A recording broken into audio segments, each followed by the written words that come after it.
The morning of the auction, there were 19 sheep nobody wanted. They were penned in a splintered enclosure at the far end of the yard, a place reserved for what the auctioneer called special cases, a term that hung in the dusty air with the weight of a final judgment. These were not the proud, heavy-wooled Suffolk rams that drew the respectful murmurs of the crowd, nor the tidy flocks of Dorpers destined for the greenest pastures in the county. These were the footnotes of the sale, the runts and the stragglers, their coats thin and matted with last winter's mud and burrs, their ribs showing like the timbers of a wrecked boat beneath a stretched canvas of skin. They stood huddled together, not out of any sense of flock, but from a shared, weary resignation. Their collective gaze was turned inward, as if the world outside the pen had already ceased to concern them. The buyers, men with hands like worn leather and faces mapped by sun and worry, walked past them without a second glance. Their eyes, trained for generations to spot value and cull weakness, saw only loss. They saw vet bills, poor weight gain, and a bad genetic line. They saw dog food on the hoof.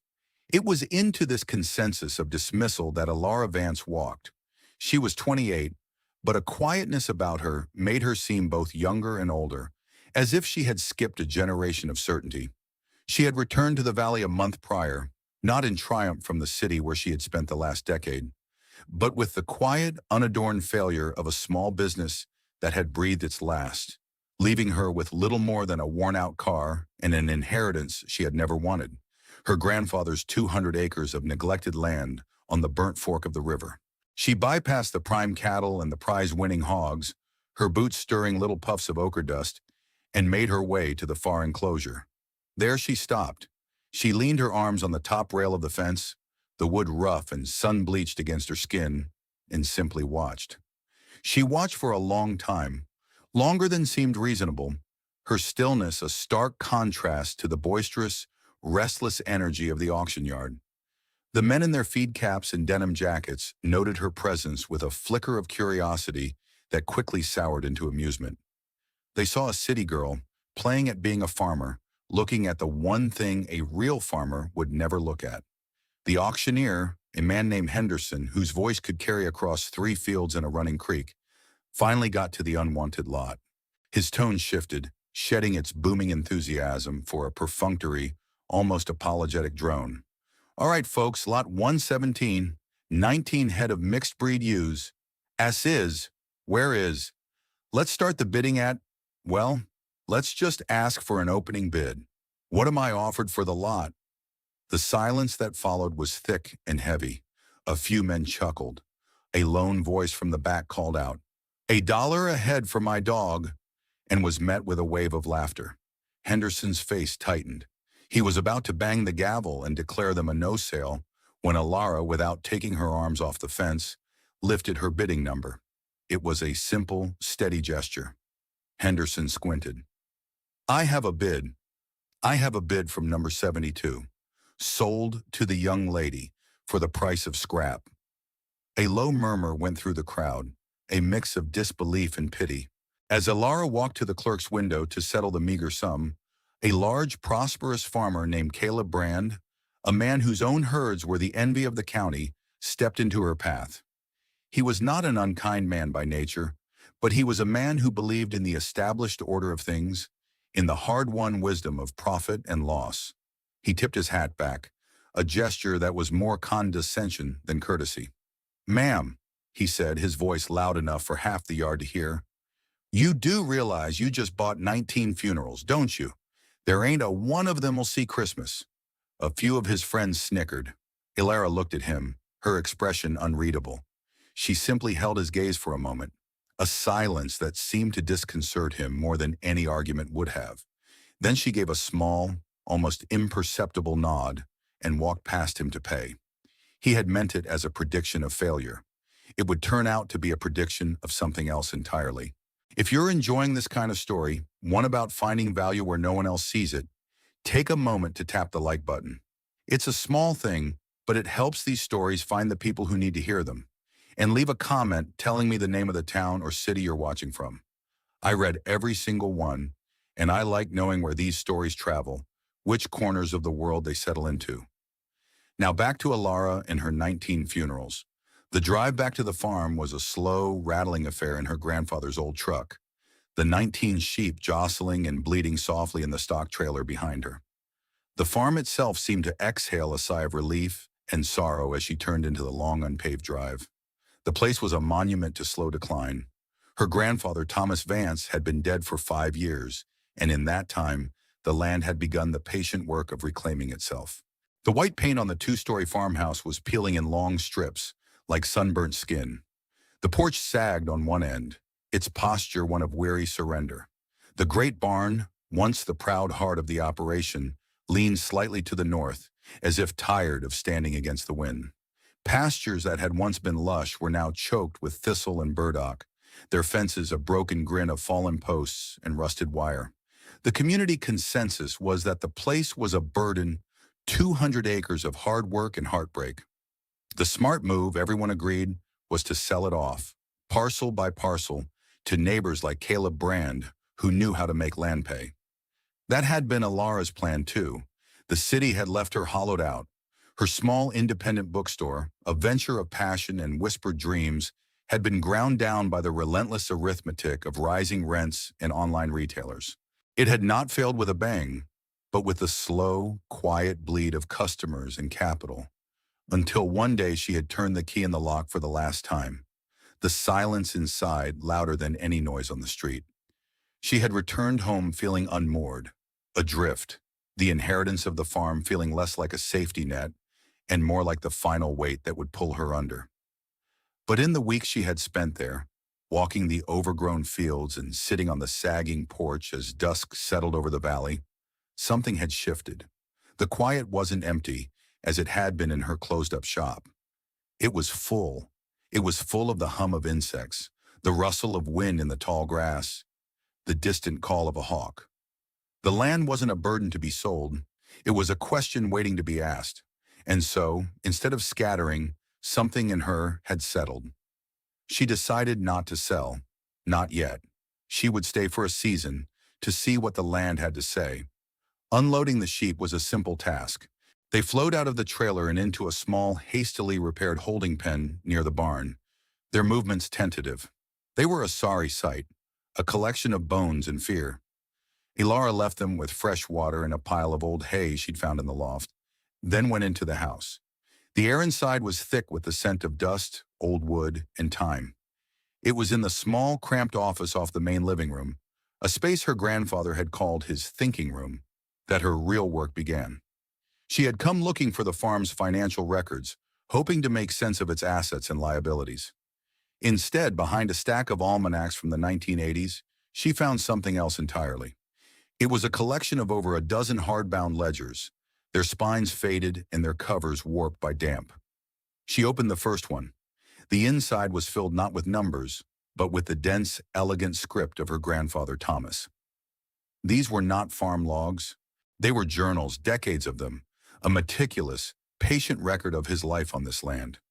He wrote about the weather, not just the rainfall totals, but the way the clouds gathered over the western ridge before a storm, the particular slant of light on a dry afternoon. He wrote about the soil, its color and texture changing with the seasons. He wrote about the animals not as livestock, but as individuals, noting the skittishness of a particular cow, the cleverness of a certain ewe who had figured out how to unlatch a gate. It read like the field notes of a man studying something he loved, a long and detailed conversation with the 200 acres he called home. Alara spent the rest of the day, and then the next, lost in the pages. She forgot about the sheep, about the broken fences, about the world outside the dusty windows of the little room. She was learning the farm's true history, not in deeds and titles, but in the accumulated wisdom of a quiet observer. In a ledger from 1978, she found a passage that made her sit up straight. Her grandfather had been writing about a particularly harsh winter and the cattle he'd lost. He hadn't lamented the financial loss. Instead, he had written about the ones that survived. He described how they had been the less remarkable animals, not the biggest or the strongest, but the ones that were hardier, thriftier, better adapted to the specific challenges of this particular piece of land. And then underlined twice in faded blue ink was a sentence that seemed to be the heart of his entire philosophy. The ground remembers. Elara read it again and again. It wasn't just a poetic turn of phrase. It was a thesis. It was the idea that the land itself held a memory of drought, of flood, of hard winters and lean years, and that the creatures who thrived on it were the ones who were in tune with that memory. The modern way, the way of Caleb Brand, was to erase that memory, to force the land to yield through expensive inputs. Imported feed, powerful fertilizers, high-yield genetics that required constant, costly support. Her grandfather's way was different. It was to listen to that memory, to work with it, to select for the things that the land itself had already chosen. It was a philosophy of patience, observation, and respect. It was a philosophy that saw value not in brute strength or maximum output, but in resilience. And as she read, she began to understand what she had seen in that pen of 19 rejected sheep. She hadn't seen weakness, she had seen survival. They were the ones who had made it through a winter on poor forage, the ones who had been overlooked and underfed, but were, against all odds, still standing. They carried the memory of hardship in their very bones. The next day, she drove the old truck out to the edge of the county to see her great-aunt Maeve. Maeve was 89, Thomas's younger sister, and the last living link to his generation. She lived alone in a small, tidy house that smelled of beeswax and dried herbs. She was a woman of few words, her presence as solid and unadorned as a riverstone. She wore her late husband's flannel shirts and work boots, her hands still strong and capable. Elara brought her a jar of honey from the general store and sat at the simple wooden table in her kitchen. She told Maeve about the farm, about the ledgers, and about the 19 sheep. Maeve listened without interruption, her gaze fixed on the middle distance, as if watching the story unfold on the far wall. When Elara was finished, the old woman was silent for a long time. She took a sip of her tea, the cup rattling faintly in its saucer. Finally, she looked directly at Elara. "Your grandfather was a good man," she said, her voice raspy with age, "and a good farmer. People thought he was peculiar. He'd stand in a field for an hour, just looking. Caleb Brand's father, old Jedediah, he used to laugh at him, said Thomas was trying to grow crops by staring at them." She paused, a flicker of ancient memory in her eyes. "Jedediah went bankrupt in the drought of '88. Thomas sold him hay." Then she gave Elara the piece of advice that would unlock everything. It wasn't philosophical. It was practical, a key cut from a lifetime of observation. "When you were at that auction," she said, her voice dropping a little, "you bought the ones that were standing in the middle of the pen, didn't you?" Elara thought back, a little startled. She had. She'd been drawn to the small cluster in the center, the ones using the bodies of their flock mates as a meager shield against the world. "He always said to watch the ones in the middle," Maeve continued, as if stating a law of physics. "The ones on the edge are either too aggressive or too weak. They're the first to get picked off. The ones in the middle, they know how to find shelter in the herd. They know how to survive. Those are the ones the ground remembers." She gave a small, dry nod, a gesture of finality. The conversation was over, but for Elara it was just the beginning. Armed with her grandfather's philosophy and her great-aunt's practical wisdom, Elara began the slow work. It was unglamorous and methodical, a labor of patience rather than force. Her first task was not to fatten the sheep, but to heal the land. She spent weeks walking the property, her grandfather's journals in her pack, comparing his hand-drawn maps of soil types and native grasses to the thistle-choked reality before her. She didn't have the money for a new tractor or expensive herbicides. Her tools were her grandfather's old ones: a post-hole digger, a wire stretcher, a scythe. Day by day, she began the painstaking process of mending fences, not replacing them wholesale, but shoring up a post here, splicing a wire there. She wasn't creating new pastures. She was rediscovering the old ones her grandfather had laid out decades before, small paddocks designed for rotational grazing.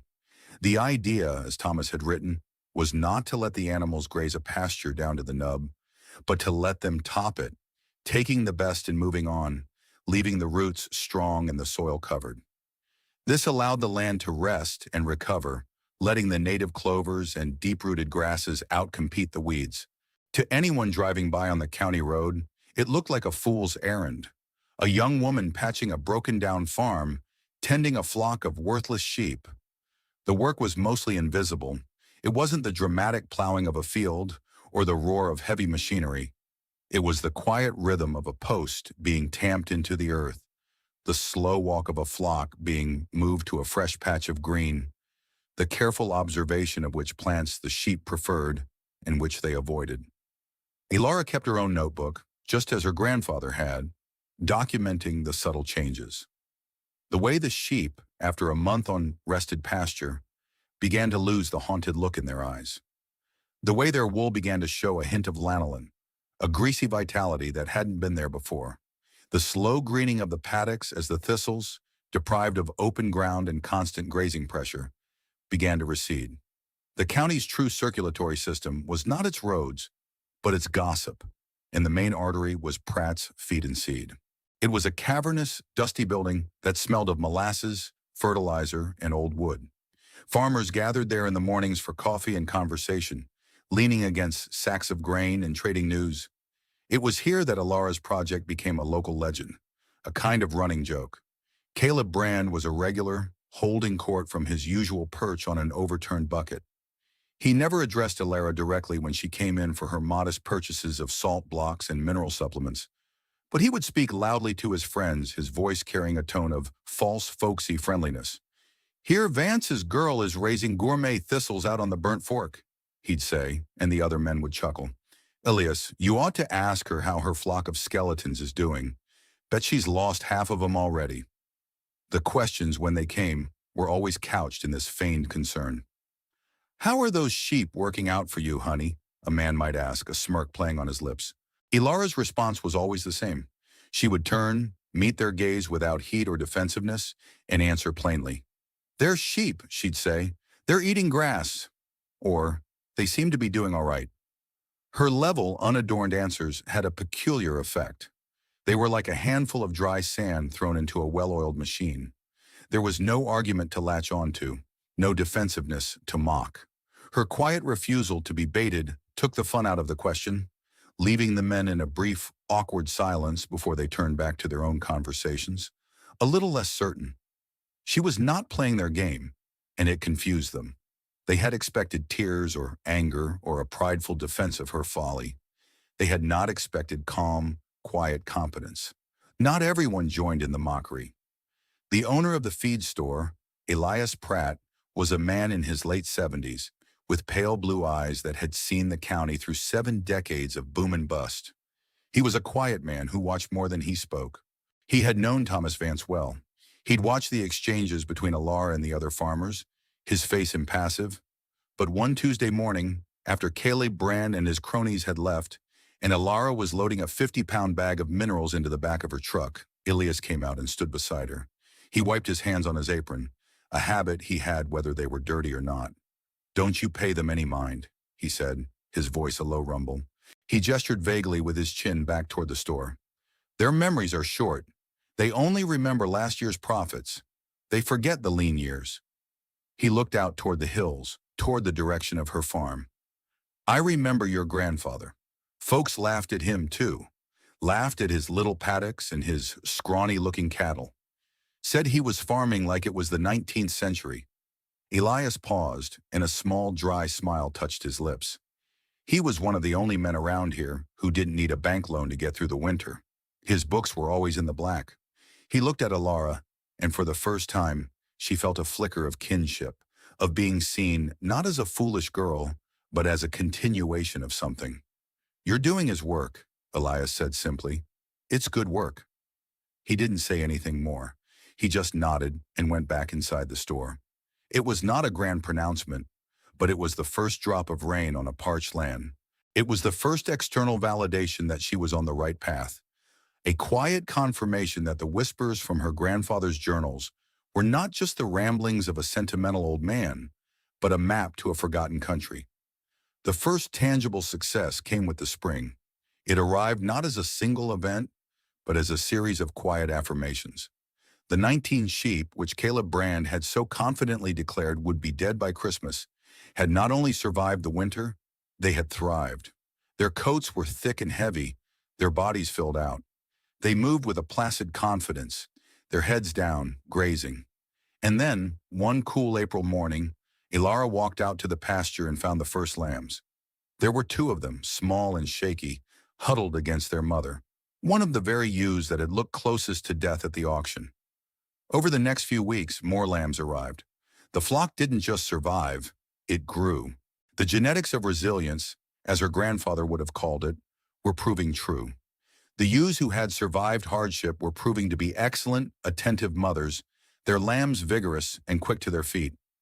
Ilara noted the births in her journal, the date, the time, the parentage of each one. Just as Thomas had, she did it without ceremony, without celebration. But that evening, she allowed herself a small moment of quiet satisfaction. She sat on the now repaired porch step, a cup of tea growing cold in her hands, and watched the lambs chasing each other in the twilight, their small white bodies like flickers of light in the deepening green of the pasture. She felt a feeling that had been absent for years, a feeling that had nothing to do with profit or loss, but with the simple rightness of a thing well done. She was not just fixing a farm, she was building something. The first sales happened almost by accident. Ilara hadn't even considered a market. She was focused on the land and the animals. But that summer, Elias Pratt's old dog passed away, and he asked if she'd consider selling him a lamb for his freezer. He'd been watching her flock, he said, and they looked right. Reluctantly, she agreed. A week later, Elias called her. "Ilara," he said, his voice holding a note of genuine surprise, "I've been eating lamb for 70 years. I have never tasted anything like this." The word began to spread, not through advertisements or marketing, but through the slow, sure channels of community taste. Elias told his son. His son told a friend at the church potluck. Someone brought a dish made with her lamb, and people crowded around asking where it came from. The meat was different. It didn't have the greasy, grain-fed blandness that people were used to. It had a cleaner, richer flavor, something the old-timers called a taste of the place. It tasted of the wild clover and deep-rooted herbs the sheep grazed on. It tasted of the land itself. People started calling the farm. Their numbers passed along by friends. They'd ask for some of that burnt fork lamb, and an identity for the enterprise began to emerge. Not from a branding strategy, but organically, from the mouths of her customers. The name of the forgotten creek that ran through her property became the name of her product. It was simple, honest, and it stuck. She sold out of her small surplus of lambs by the end of the summer, turning away more customers than she supplied, the demand a quiet, steady pressure she had not anticipated. Then came the great crisis. It began in the late spring of the following year, as a dry spell and deepened through the summer into the worst drought in living memory. The sky turned a hard, unforgiving blue, and the sun beat down with a relentless, baking heat. The creeks and ponds in the valley shrank, their edges cracking like old pottery. The lush, green fields of the conventional farms, the ones planted with high-yield grasses that depended on regular rainfall, turned a sickly yellow, then a brittle brown. The land turned to dust. For farmers like Caleb Brand, who had built their operations on the assumption of predictable weather and the power of money to solve problems, it was a catastrophe. Their business model was a high-wire act of leverage and debt. They had borrowed heavily to buy the best land, the best genetics, the best equipment. They depended on maximum yield to service those debts. But in the face of the drought, their model shattered. The price of hay skyrocketed as supply dwindled. They were forced to buy truckloads of expensive feed from out of state, their profit margins vanishing with every invoice. The dust from their barren fields blew in great, choking clouds that settled over the entire valley, a constant reminder of their vulnerability. Soon the grim calculus of the situation became unavoidable. It was cheaper to sell the animals than to feed them. The auction yard where Ilara's story had begun became a place of desperation. The pens were overflowing with good quality cattle, and sheep being sold at a staggering loss by farmers who had run out of options, their faces grim, their certainty broken. It was during the height of the drought, in late August, that the miracle on the burnt fork became impossible to ignore. While the rest of the county was brown and brittle, Ilara's farm remained an island of green. It was not the lurid, artificial green of a heavily irrigated golf course, but a tougher, more resilient shade. a mix of greens and golds and silvery sage. Her grandfather's methods, his patient selection for deep-rooted native grasses and resilient animals, were now paying their dividends. Her pastures, having been carefully managed and rested, still held moisture deep in the soil. The plants her sheep grazed on were the very ones adapted to survive such conditions, their roots reaching far down past the dry topsoil. Her sheep, the descendants of the 19 rejects, were thrifty. They were accustomed to getting by on less, and they stayed healthy and fat on forage that would have starved a more pampered flock. At first it was just a rumor. Then people started driving out on the county road, slowing down as they passed her farm, just to look. They'd pull over, get out of their trucks, and just stare, their faces a mixture of disbelief and wonder. They saw her flock spread out across a hillside that still had color, still had life. They saw a landscape that shouldn't exist in a drought like this. It was an impossible sight. For Caleb Brand and the others who had laughed, the sight was more than just a curiosity. It was a revelation. It was the visual proof, undeniable and stark, that they had been wrong not just about Ilara, but about everything. They had been looking at value and calling it worthless. They had been looking at resilience and calling it weakness. They were the ones who had bought the pedigrees and the prize winners, and their fields were dust. She had bought the 19 funerals, and she was the only one with grass. One evening in early September, as the drought held its grip on the valley, a familiar truck rumbled down Ilara's long drive. It was Caleb Brand. He parked near the barn and got out, moving with the slow, deliberate stiffness of a man carrying a heavy weight. He was alone. He wore his usual denim, but it seemed to hang on him differently. His usual bluster was gone, replaced by a deep, weary quiet. He took off his hat and held it in both hands, a gesture of profound and uncharacteristic humility. He didn't say anything at first. He just stood there, his gaze sweeping over the scene before him. He looked at the healthy, calm flock of sheep grazing in the paddock nearest the house. He looked at the green pasture, a stark contrast to the parched, cracked earth of his own land. He looked at the old barn, which Ilara had stabilized and repainted, and the farmhouse, its porch no longer sagging. He looked at a place that was not just surviving, but thriving, built not on debt and force, but on observation and patience. The silence stretched, filled only by the bleating of a lamb and the hum of late summer insects. Ilara had come out onto the porch, watching him, waiting. Finally, Caleb turned his gaze from the fields to her. His face was etched with a new understanding, a grievance against the very order of things he had once championed. "I was wrong," he said. The words came out flatly, without flourish or excuse. It was not an apology, not in the traditional sense. It was something more significant. It was a confession, a plain statement of fact from a man who had built his life on being right. He had come not to ask for forgiveness, but to surrender to a truth that had become too obvious to deny. He looked back at her fields, a lifetime of certainty crumbling around him. "You were right," he amended, the words tasting like ash in his mouth. Caleb Brand did not just come to admit his error. He had come for something more.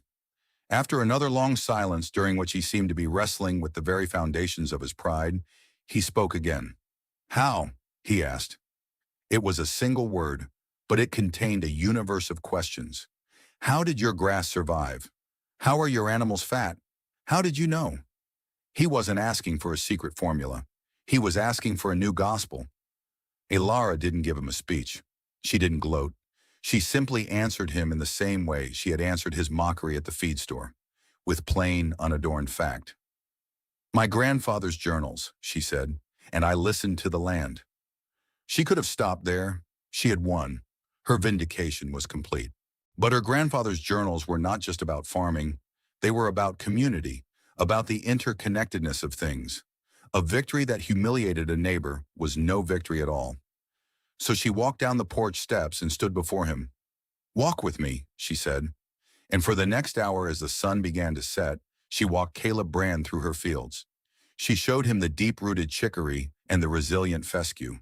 She crumbled the dark, moist soil in her hands and explained the mycelial network that her rotational grazing had fostered. She explained the principle of rest, of letting the land recover its strength. She didn't lecture. She showed. And Caleb, the most successful and respected farmer in the valley, listened like a novice, his head bowed, his questions quiet and earnest. When they returned to his truck, he made her an offer. He didn't ask to buy her out. He didn't try to assert his old dominance.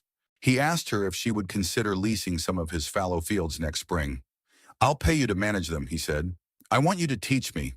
I want you to teach me how to make my ground remember." Caleb Brand's conversion did what Alara's success alone could not. It gave the rest of the community permission to believe. If a man like Caleb, so proud and so invested in the conventional way, could admit he was wrong, then perhaps there really was something to what the Vance girl was doing. His quiet endorsement was more powerful than any advertisement. The tide of opinion in the valley began to turn, not with a sudden crash, but with the slow, inexorable pull of a rising sea. The whispers at the feed store changed. The mockery was replaced by a grudging respect, then by genuine curiosity. Other farmers started to visit, at first on the pretense of looking at her fence lines or asking about the weather, but eventually with the same direct, humbled questions that Caleb had asked. They would arrive, hats in hand, and ask if she had a moment, and Alara in turn became a teacher. She shared her grandfather's wisdom freely, not as a secret to be hoarded, but as a legacy to be passed on. She walked them through her fields, just as she had with Caleb. She let them read passages from the old journals. She didn't charge for her advice. She understood, in a way her grandfather had, that the health of her own farm was tied to the health of the land around it. A single green island in a sea of dust was a fragile thing. A whole valley of healthy, resilient farms was something that could last for generations. She was not just building a business, she was rebuilding a community's relationship with the ground beneath its feet. The work was more than one person could handle. The calls for her lamb and wool were constant, and now the requests for her time and knowledge were growing too. One afternoon, a boy from a neighboring farm showed up at her door. His name was Leo. He was 16, a serious, quiet teenager with calloused hands and watchful eyes. He was known in the community as a hard worker, a boy who preferred the company of engines and animals to that of his peers. "Heard you might need a hand," he said, his eyes fixed on his boots. "I'll work for whatever you can pay." Alara looked at him. She saw not just a potential employee, but something of herself and something of her grandfather. She saw a quiet observer. She hired him on the spot. Leo did not need to be told things twice. He seemed to have an intuitive understanding of the work. He had, as Aunt Maeve would have said, the hands for it. He learned the rhythm of moving the flock, the art of mending a fence so it was stronger than new, the quiet patience of watching and waiting. Alara found herself explaining the why behind the work, quoting her grandfather's journals, and seeing in Leo's quiet nods a deep and immediate comprehension. She was paying him a fair wage, but she knew he was there for more than the money. He was there for the knowledge.